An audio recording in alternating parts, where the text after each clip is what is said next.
Olá, sejam bem-vindos a uma pequena apresentação do nosso relato de experiência, cujo título é Relato de Experiência, o uso de games e outras técnicas no auxílio de produções textuais.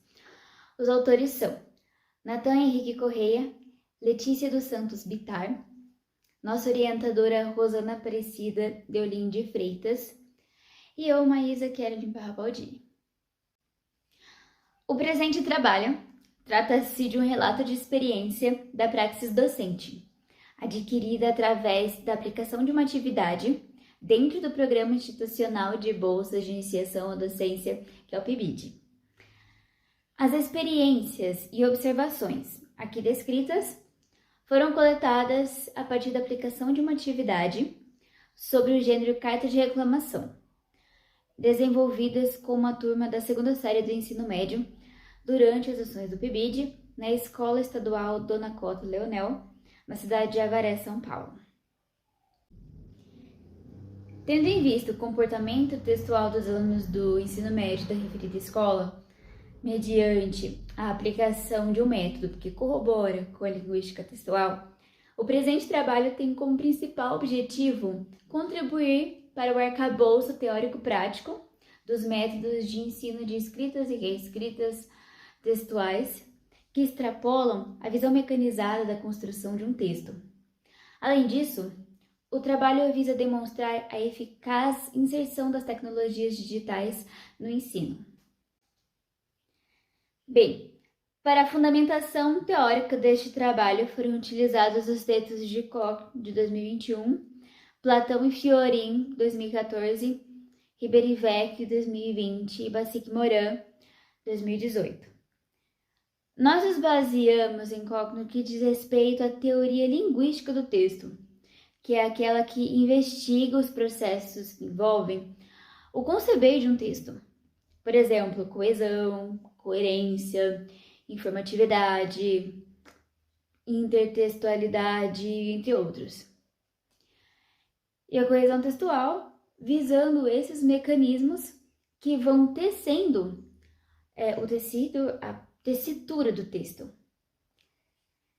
Também nos baseamos na obra Para Entender o Texto, de Platão e Fiorin, a fim de compreender outros processos que se dão ao longo da construção de um texto, como sentidos da linguagem, da organização do discurso, as figuras de linguagem na construção de um texto, a segmentação do texto, a argumentação, construção da narrativa e por aí vai. Além disso, fundamentamos nossa experiência com o ensino unido às tecnologias digitais a partir das obras Metodologias Ativas para uma Educação Inovadora, de Bassic Morin, e Tecnologias Digitais em Escola. Reflexões no projeto Aula Aberta durante a pandemia, organizada por Anelisa Ribeiro e Poliana de Matos Moura Vecchio. Material e métodos. Essa atividade, pautada pelo uso de tecnologias e metodologias ativas dentro da sala de aula, consistiu na preparação de um game com as principais características de tal gênero, que é a carta de recomendação, e na proposta de uma produção textual com temas pré-estabelecidos. Então, primeiramente, nós pedimos para a sala se unir em grupos. Tinha poucos alunos, então eles ficaram numa média de 3 ou 4 grupos, com 2 ou 3 pessoas em cada um.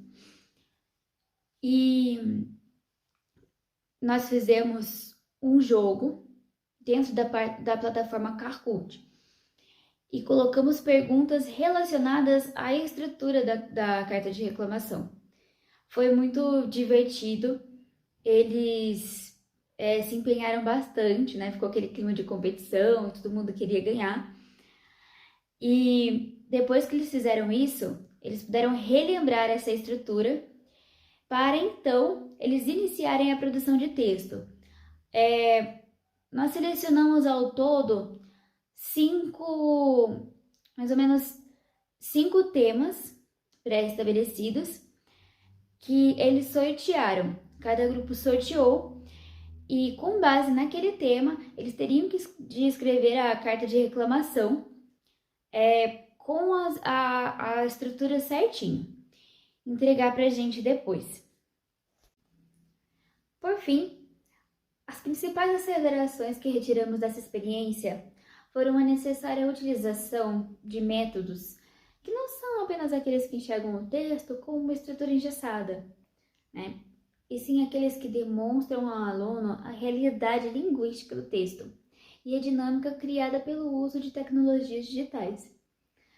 Assim, a partir da ferramenta digital, que estimulou os alunos com o conteúdo, nós podemos estabelecer a proposta de produção textual. Então, no decorrer das produções, nós acompanhamos de perto o processo de escrita, auxiliando os estudantes na construção do texto. Para essa análise de evidências, nós não nos apegamos ao gênero, mas sim na construção textual geral. Na construção de um todo, nas partes desse todo, na coesão, na coerência, argumentação, na sequência de ideias, né? No raciocínio lógico.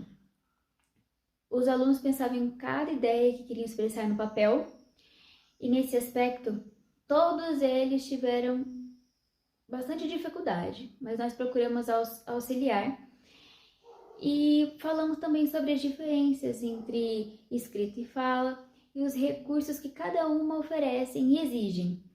Os alunos também demonstraram não ter muitas habilidades quanto ao entendimento do encadeamento das frases, coadunando em coerência e coesão. Por isso nós interferimos fazendo indagações, sobre o que caberia dizer, o que seria necessário ser dito dentro da lógica de cada tema. E também teve algumas dificuldades com o vocabulário, mas nós também trabalhamos nesse contexto para que eles buscassem a referência dentro do próprio repertório lexical, palavras e expressões e até mesmo frases que pudessem caber dentro da proposta. Tudo isso demonstrou de um modo bem prático como seria a teoria linguística do texto, né? O que se aprende na teoria linguística do texto.